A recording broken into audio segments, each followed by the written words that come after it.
खटा को टिके मिठा टिके राग को टिके लुणी। आज आम बनैबा कंचा आंबर दुई प्रकार सुपर टेस्टी आंब सड़ार रेसिपी। आपण माने पाचिला आंबरे बहुत थर आंब सड़ा बनैथिबे। पाचिला आंबर सड़ा परी एई कंचा आंबर आंब सड़ा मध्य बहुत बढ़िया लागिथाए। आज एई सुपर टेस्टी आंब सड़ार रेसिपी जानिबा पई वीडियो को संपूर्ण देखिबा को अनुरोध। नमस्कार, मु रश्मि यूट्यूब रे आपण समस्त को स्वागत। आशा करुच्ची आपण मानक आज रेसिपी निश्चय पसंद आसीबो। जदि आपण मानक आज रेसिपी भल लगे वीडियो को लाइक करिवे, शेयर करिवे। चैनल जदि नुआ अछंती ताले प्लीज चैनल को सब्सक्राइब निश्चय करनेबे। तो एबे चलंतु स्टार्ट करिबा आज रेसिपी। आज आंब सड़ा बनैबा पे मुझे दुईटा बड़ साइज आंब नहीं जाइए।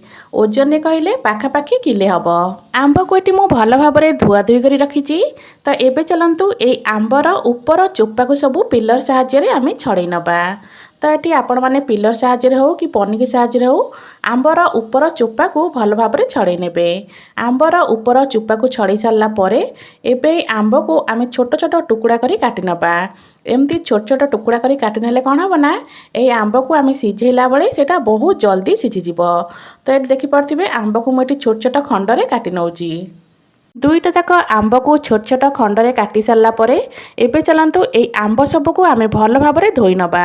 गोटे बड़ जगार टिके अधिक पानी नहीं जिबे सेइथिरे एमती आंब को भल भाव में मक्ची मक्ची थरु दुई थर भलिया परिष्कार करी धोई नबा। आंब को भल भाव में धोई सारा पर एटी गोटे कड़ाई रे मु अल्प पानी नहीं जाइए। एई पानी रे एबे आम धुआ आंब सबको देदबा। किले आंब पाई एटी मो पाखापाखि हाफ लिटर रु अधिक पानी नहीं। एबे आंब सबको आम भल भाव में सिझे नबा। तो किछि समय सिझिला परे एटी देखंतु आंब सबू आमर पूरा भल भाव में पणा भलिया सिझीगलानी। तो एबे चलंतु गैस र फ्लेम को ऑफ करदबा। गैस र फ्लेम ऑफ कर सारा पर आकु पूरा भल भाव में ठंडा करनबा। तो ये देखिपे आंब यहाँ पूरा भल भाव में ठंडा हो गलानी। आंबर रस ये पूरा भल भाव में ठंडा हो जाइए। तो आपको ग्राइंडिंग करवा बिल्कुल भी आवश्यकता नहीं। तो ये देखिपे गोटे बड़ जगह नहीं जाइए। यही जगह उपर आम गोटे जाली देदबा। तो ये जाली उपर आम आंबर रस को अल्प अल्प करदबा। तो ये मु पाखापाखि 3 ରୁ 4 डंकी भाया आंबर रस दे दूची। डंकी साहाय्य ताकू एमती एपट सेपट कर चलेबे। जहाँ भी प्लेन अंश थी सब तल को पलैब आ बाकी खदड़ा अंश सब ऊपर रही। जदि एमती जाली नथिबो तो आंबर ये सिझा सबको पूरा भल भाव में ठंडा करनेबे। सिझा सब भल भाव में ठंडा हो सारा पर ग्राइंडर जार देके आपको पूरा भल भाव में पूरा चिकन करी बाटी नेबे। तो ये देखिपे ये जाली रे दे सारा पर मोर जो खदड़ा अंश थिला सबु जाक खदड़ा अंश ये अलगा हो जाइए। आ प्लेन अंश सब आमर तल को पलैछि। तो एबे चलंतु बड़का आंब रस को एमिति बनै नबा। तो ये देखिपे मोर दुईटा आंबरू एतिकी रस बाहरी। तो एबे चलंतु ए आंब रस को रखिबा साइड रे। गैस ऊपर मु गोटे कड़ाई बसई नहीं किंतु ये गैस मु ऑन करनी। तो ये जो आंब रस आम काढ़ी रखी एथिरु अधा आम दबा। जेहेतु आम दुई प्रकार आंब सड़ा बनैबा सेतिपई एठी मु अधा आंबर रस दे देइछि। एबे ई आंब रस रे आम बाकी सब सामग्री मिसई नबा। मन रखिथे सब जिनस को मिसई सारा पर गैस र फ्लेम को ऑन करवा। तो ये मुझे देदेछि पाखापाखि 200 ग्राम चीनी ता सहित स्वाद अनुसार लुण अल्प टिके मुझे कला लुण। एबे चलंतु सब जिनस को आम भलसे मिसई नबा। पाखापाखि 2 ରୁ 3 मिनिट या भलसे मिसई नेबे। भल भाव में मिसई सारा पर देखिए आंबर रस जी पतला थी ताठू यहाँ टिके बेसी पतला लगुव। 2-3 मिनिट मिसई सारा पर गैस र फ्लेम को एबे चलंतु ऑन करनबा। गैस र फ्लेम को ऑन करके आपको पाखापाखि 7 ରୁ 8 मिनिट पर्यंत आम भल भाव में फुटेबा। तो ये देखिपे गैस र फ्लेम को ये ऑन करनी। एबे चलंतु आपको आम 7-8 मिनिट पर्यंत भल भाव में फुटे नबा। बा से पर्यंत फुटेबा जे पर्यंत कि यहाँ टिके भल भाव में गाढ़ा गाढ़ा नही। आपको जितेबाला आपण मैंने फुटेबे ना तो गैस र फ्लेम को लो ना मीडियम ही रखिए। जदि बेसी हाई करदेवे गैस र फ्लेम को तो यहाँ जितेबाला फुटब ना तो से फुटाटा ऊपर को आसताए। तो ये देखिपे केते बड़ बड़ बबल्स आसछि। ए बबल्स सब ऊपर को छिटकी थाए। सेथिपई गैस र फ्लेम को आपण माने लो ना मीडियम करके आपको पाखापाखि 7 ରୁ 8 मिनिट पर्यंत भल भाव में फुटे नेबे। मुझे पाखापाखि 5 ରୁ 6 मिनिट फुटे सारापर ये मुझे फूड कलर देती जेहेतु आम यहाँ कंचा आंबर बनाऊे तो कंचा आंबर कलर माने ग्रीन कलर ये अल्प टिके देती आपण मैंने चाहिए ये कलर को स्किप करें। फूड कलर देकी एवं आउ 2 ରୁ 3 मिनिट पर्यंत भल भाव में मिसेबा जे पर्यंत यहाँ सीझुची एवं चलतु गोटे प्लेट रेडी करनबा। ये गोटे प्लेट रे पाखापाखि गोटे ड्रप हम तेल देती ब्रश साहाय्य प्लेट्र चारिपटर तेल को आम भल भाव में स्प्रेड करनबा। तो ये देखिपे प्लेट उपर भल भाव में तेल को मुझे स्प्रेड कर नहीं। तो ये चलतु आमर आंब सढ़ा ये देखिपे पूरा गाढ़ा गाढ़ा हो गलानी। तो आठू बेसी गाढ़ा आमको बिल्कुल भी आवश्यकता नहीं। तो ये कौन करवा ये अल्प टिके भिनेगार दबा। भिनेगार देले कौन होता है ना यहाँ बहुत दिन पर्यंत रही थाए। तो ये मुझे पाखापाखि हाफ चामच परिका भिनेगार दे दूची।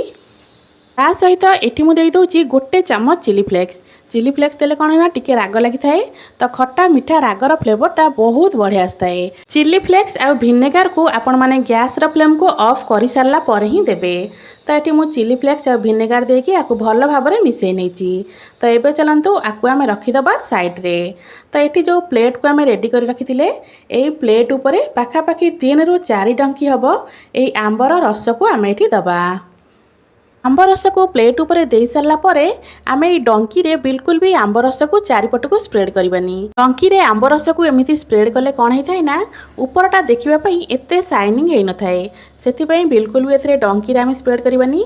पाखापाखि 3 ରୁ 4 डंकी आंबर रस दे सारापर तो देखिपे एमती ही करने बहुत सुंदर भाव में चारिपट को आंबर रस पड़ेब ता सहित उपरटा देखापी बहुत बढ़िया लगे। तो देखिपे ये मोर प्रथम थाली पूरा रेडी हो गलानी। तो ये चलतु ये थाली को रखीदबा साइड रे। बड़का आमर जहाँ भी आंब रस अच्छी आउ गोटे प्लेट रे सबू जाक आंब रस को देकी सेम प्रोसेस रे ताकू आम स्प्रेड करनबा।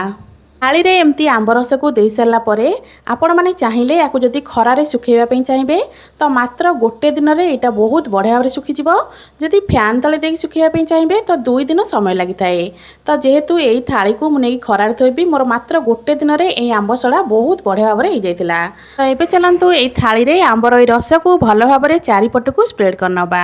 2टा थाली रे मोर ये कंचा आंबर आंब सड़ा सुखापी पूरा रेडी। तो ये चलतु यही 2टा थाली को आम रखीदबा साइड रे। एबे बनैबा आउ गोटे उपाय रे आंब सड़ा बनैबा से ही कड़ई को मु भल भाव में धुआ धुई कर नहीं।